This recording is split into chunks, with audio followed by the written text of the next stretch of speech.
दोस्तों, कहा जाता है कि किसी इलाके में एक नेक लड़की रहा करती थी और वो बहुत ही ज्यादा खूबसूरत थी। एक बार वो लड़की कहीं पर जा रही थी और एक हिंदू शख्स ने उसको जाते हुए देख लिया और वो उसके हुस्न का आशिक हो गया। वो किसी भी तरह से उस लड़की से बात करना चाहता था, उसको पाना चाहता था, यानी कि उससे शादी करना चाहता था, मगर ऐसा हो न सका और वो उस मुसलमान लड़की की शादी एक मुसलमान शख्स के साथ हो गई।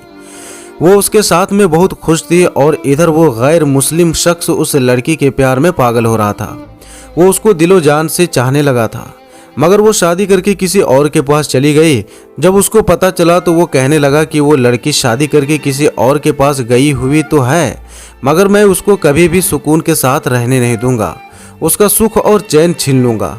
उसके बाद वो शख्स एक काले जादू करने वाले बाबा के पास चला गया और उसने उस लड़की और उसके शौहर के ऊपर काला जादू कर दिया। उस लड़की का शौहर बहुत अच्छा और नेक इंसान था और वो इस काले जादू के असर में आ गया था, इसलिए वो अब उदास उदास सा रहने लगा था और इस वजह से उसको शुरू के 5 सालों तक कोई औलाद नहीं हुई। उसके बाद में वो किसी के कहने पर अपना रूहानी इलाज करवाने चला गया। बहुत इलाज करवाने के बाद में आखिरकार उसके घर में एक बेटी पैदा हुई। उस बेटी को घर में बहुत चाहते थे, मगर उस बच्चे का बाप उसको देखना भी नहीं चाहता था। मगर फिर भी वो औरत बहुत खुश थी कि चलो घर में रहमत तो आई है। वक्त के साथ साथ इसका बाप भी अपनी बेटी को चाहने लग जाएगा।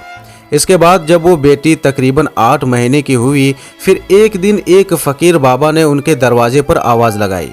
उस औरत ने अपनी नौकरानी से कहा कि फकीर को कुछ सदका खैरात देकर भेज दो, मगर वो फकीर जिद करने लगा कि उसे घर की मालकिन से मिलना है, बहुत जरूरी बात करनी है। हालांकि वो औरत किसी के सामने नहीं आती थी, मगर पता नहीं उस दिन ऐसा क्या हुआ कि वो औरत खींची हुई उस फकीर के सामने आ गई। वो फकीर कहने लगा, बेटी बहुत भूख लगी है, खाना खिलाओ। उस औरत ने उसको खाना खिला दिया। फिर वो कहने लगा, बेटी पानी भी पिलाओ। उस औरत ने अपनी नौकरानी से कहकर पानी भी मंगवा दिया। फकीर ने जैसे ही उस पानी में देखा तो वो उस औरत से कहने लगा कि इस पानी में तो सांप है। ये सुनकर वो औरत बहुत हैरान हुई और कहने लगी कि पानी में सांप कैसे हो सकता है। फकीर फिर कहने लगा कि बेटी, आप पर किसी ने काला जादू किया हुआ है, आपकी कोई भी औलाद जिंदा नहीं बचेगी। इस पर वो औरत हंसने लगी और कहने लगी, तुम झूठ बोल रहे हो, मेरी तो एक बेटी है जो अंदर सो रही है। उस फकीर ने कहा, वो सो नहीं रही है, उसको अंदर जाकर देख लो। ये सुनकर वो औरत बहुत हैरान हुई और जल्दी से अपने घर के अंदर आ गई और अपनी बेटी को जाकर संभाला तो उसने देखा कि उसकी वो बेटी सच में मरी पड़ी है। उसके बाद वो वापस दौड़ती हुई घर के बाहर आई, लेकिन तब तक वो फकीर कहीं जा चुका था, यानी कि वो फकीर वहां से गायब हो चुका था। उसके बाद में उस औरत ने सारा वाकया अपने शौहर को बताया।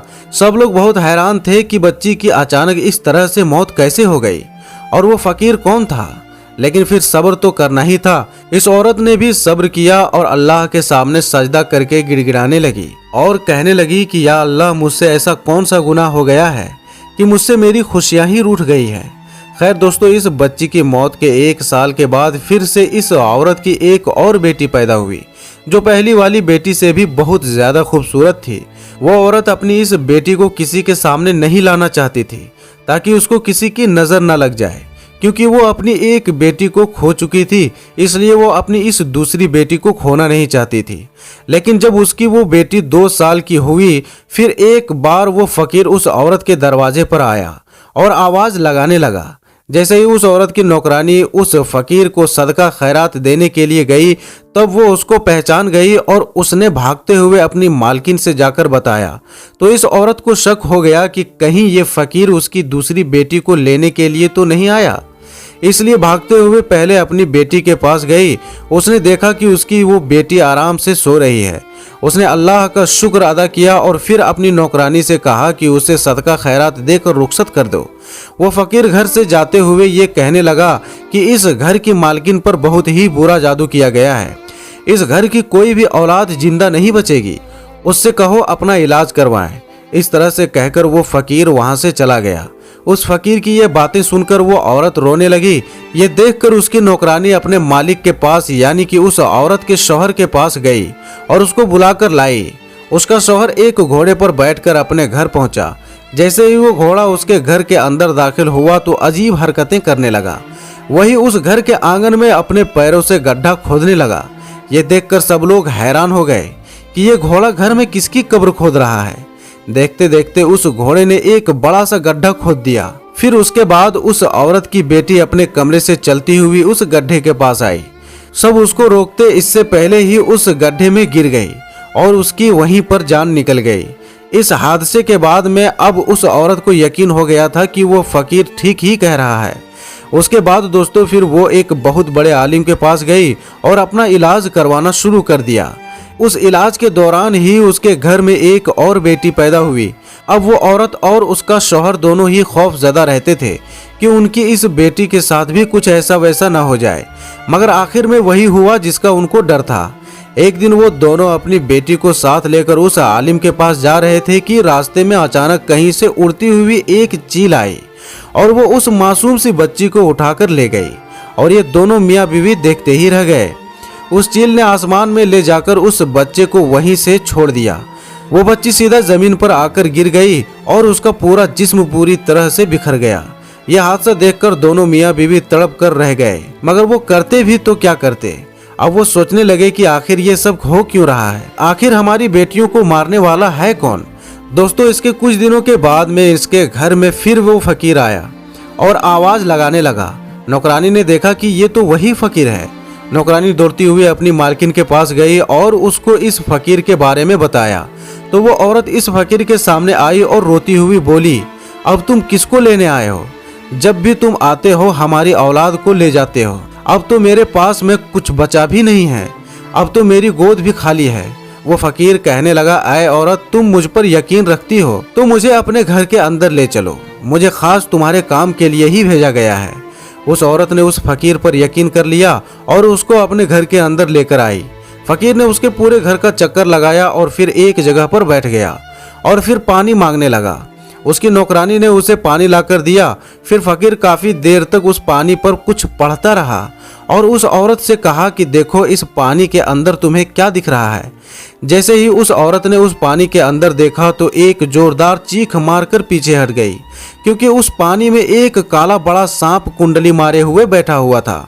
फिर इस फकीर ने कहा कि बेटी देखा तुमने, तुम पर काला जादू किया गया है।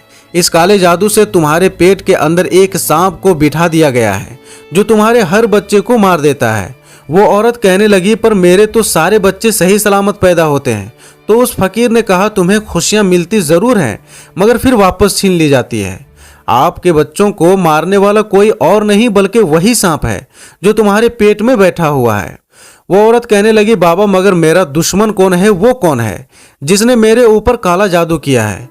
तो वो फकीर बाबा कहने लगा, बेटी एक गैर मुस्लिम शख्स तुम्हारा दीवाना हो गया था, मगर तुम्हारी शादी जब किसी दूसरे के साथ हो गई तो फिर उसने तुम्हारा सुख चैन छीनने के लिए तुम्हारे ऊपर काला जादू करवा दिया।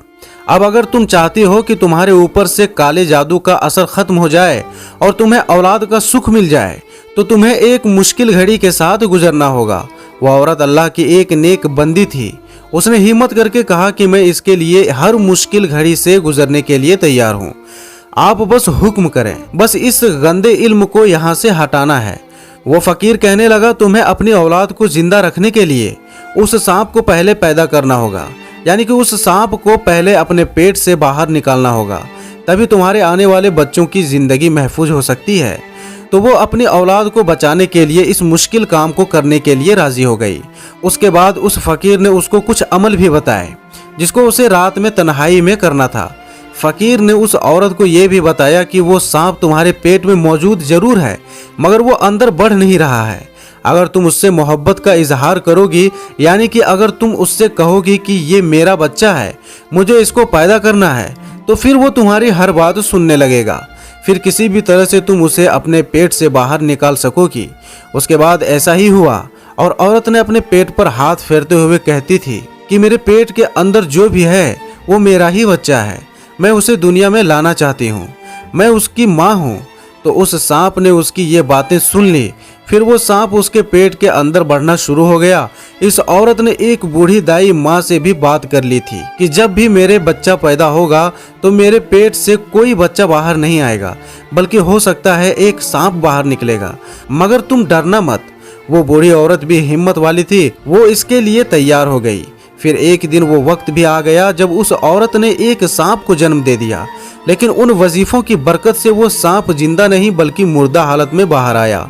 और अल्लाह का करम ऐसा हुआ और उसके साथ में उस औरत ने एक बेटे को भी जन्म दे दिया। वो औरत अपने सामने एक सांप को देखकर बहुत हैरान हुई। वो सोचने लगी कि वो किस तरह से अपने पेट में एक सांप को पाल रही थी। फिर उसने अल्लाह ताला का शुक्र अदा किया। इसके बाद में अल्लाह ने फिर उस औरत को एक एक करके 2 और बेटे अता किए, जो बिल्कुल ठीक और सही सलामत पैदा हुए।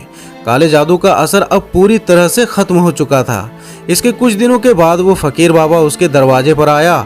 वो औरत कहने लगी, बाबा कुछ बुरी खबर सुनाने तो नहीं आए हो ना, क्योंकि अब तो मेरे बेटे भी बड़े हो गए हैं जो बिल्कुल सेहतमंद हैं और हर रोज मैं उनकी लंबी उम्र की दुआ भी करती हूँ।